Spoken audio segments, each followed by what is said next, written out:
Exodus, chapter 16.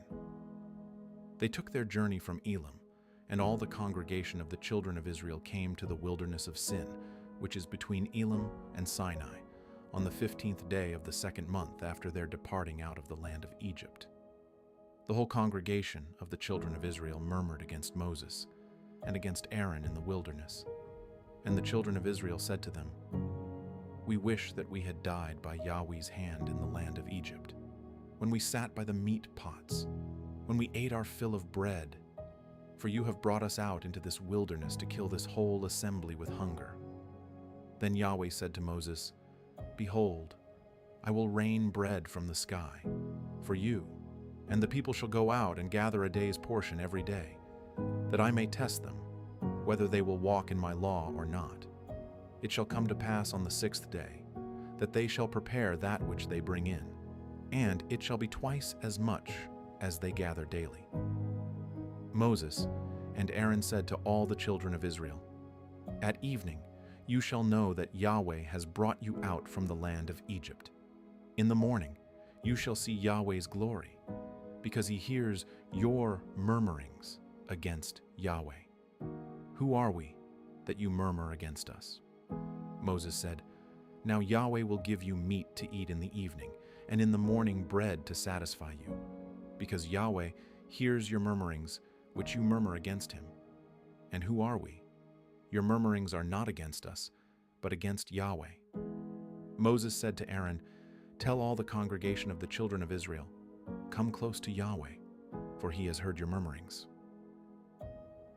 As Aaron spoke to the whole congregation of the children of Israel, they looked toward the wilderness, and behold, Yahweh's glory appeared in the cloud.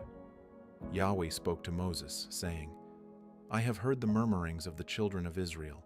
Speak to them, saying, At evening you shall eat meat, and in the morning you shall be filled with bread.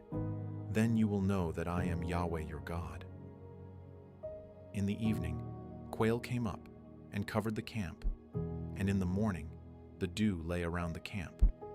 When the dew that lay had gone, behold, on the surface of the wilderness was a small round thing, small as the frost on the ground. When the children of Israel saw it, they said to one another, "What is it?" For they didn't know what it was. Moses said to them, "It is the bread which Yahweh has given you to eat. This is the thing which Yahweh has commanded. Gather of it, everyone according to his eating, an omer a head, according to the number of your persons. You shall take it, every man for those who are in his tent." The children of Israel did so, and some gathered more, some less. When they measured it with an omer, he who gathered much had nothing over, and he who gathered little had no lack. They each gathered according to his eating. Moses said to them, "Let no one leave of it until the morning." Notwithstanding, they didn't listen to Moses, but some of them left of it until the morning, so it bred worms and became foul, and Moses was angry with them. They gathered it morning by morning, everyone according to his eating. When the sun grew hot, it melted. On the 6th day they gathered twice as much bread, 2 omers for each one, and all the rulers of the congregation came and told Moses. He said to them, "This is that which Yahweh has spoken. Tomorrow is a solemn rest, a holy Sabbath to Yahweh. Bake that which you want to bake, and boil that which you want to boil, and all that remains over lay up, for yourselves to be kept until the morning." They laid it up until the morning, as Moses ordered, and it didn't become foul, and there were no worms in it. Moses said, "Eat that today, for today is a Sabbath to Yahweh. Today you shall not find it in the field. 6 days you shall gather it, but on the 7th day is the Sabbath. In it there shall be none." On the 7th day some of the people went out to gather, and they found none. Yahweh said to Moses, "How long do you refuse to keep my commandments and my laws? Behold, because Yahweh has given you the Sabbath, therefore he gives you on the 6th day the bread of 2 days. everyone stay in his place. Let no one go out of his place on the seventh day." So the people rested on the seventh day. The house of Israel called its name Manna, and it was like coriander seed, white, and its taste was like wafers with honey. Moses said, "This is the thing which Yahweh has commanded. Let an omer full of it be kept throughout your generations, that they may see the bread with which I fed you in the wilderness, when I brought you out of the land of Egypt."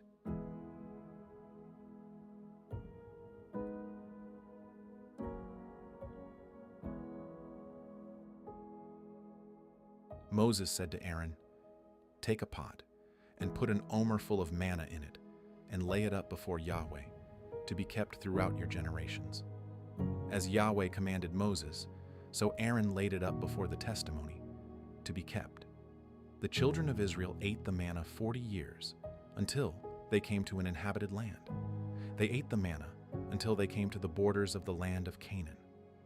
Now an omer is 1/10 of an ephah.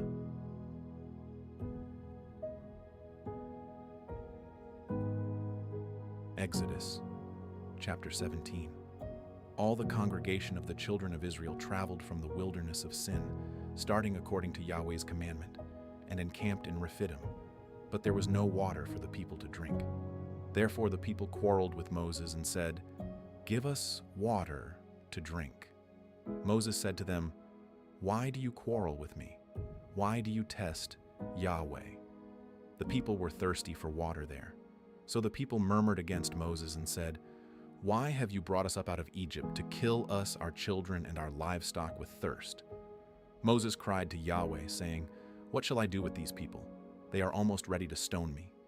Yahweh said to Moses, "Walk on before the people, and take the elders of Israel with you, and take the rod in your hand with which you struck the Nile, and go. Behold, I will stand before you there on the rock in Horeb. You shall strike the rock, and water will come out of it, that the people may drink." Moses did so in the sight of the elders of Israel.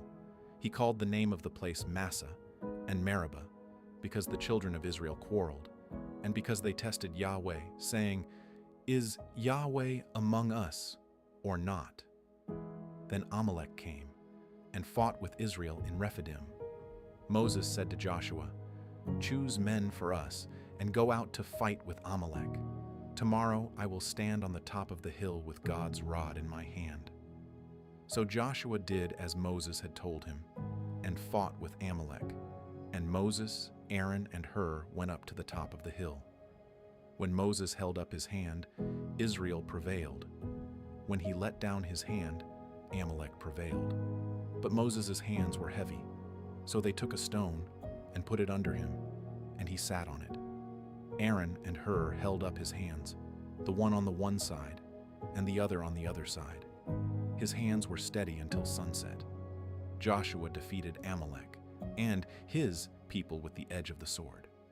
Yahweh said to Moses, "Write this for a memorial in a book, and rehearse it in the ears of Joshua, that I will utterly blot out the memory of Amalek from under the sky."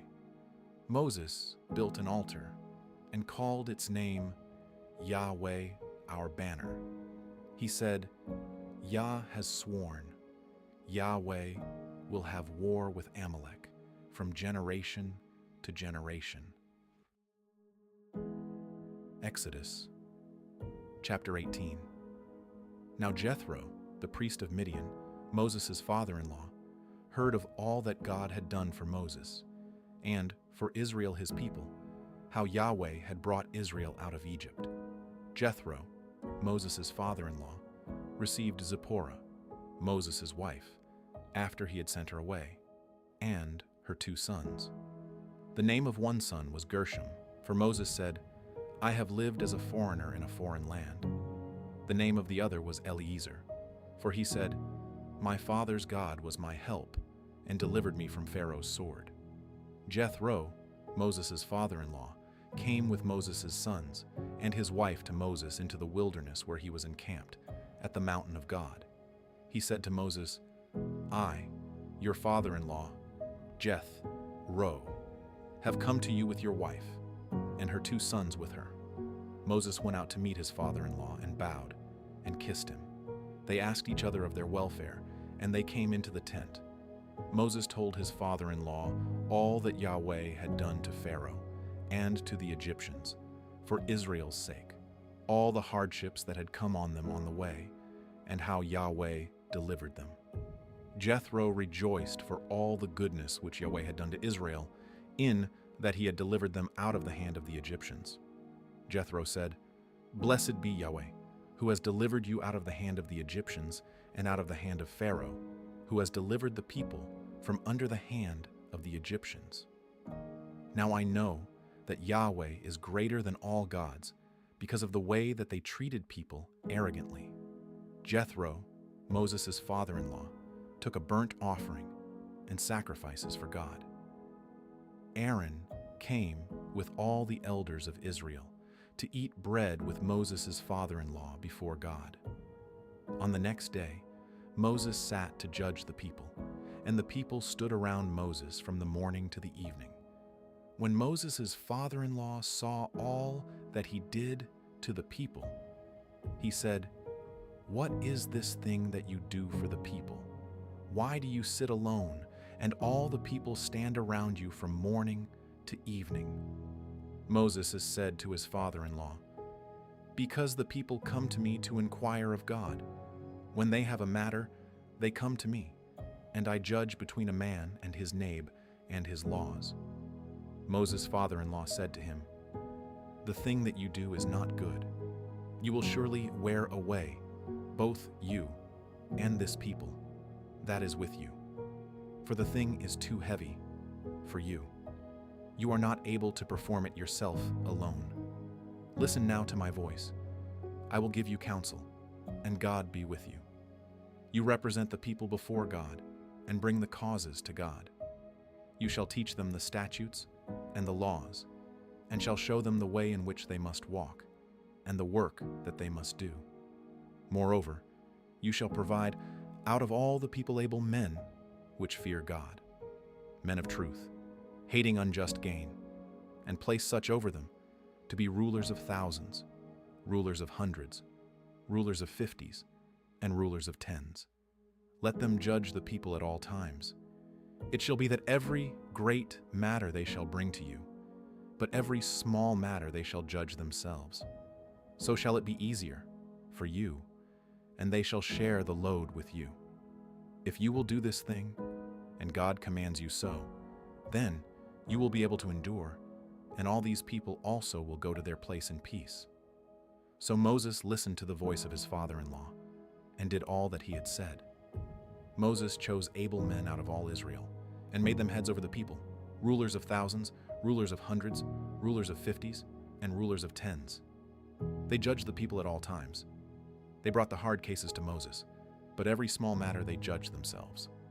Moses let his father-in-law depart, and he went his way into his own land.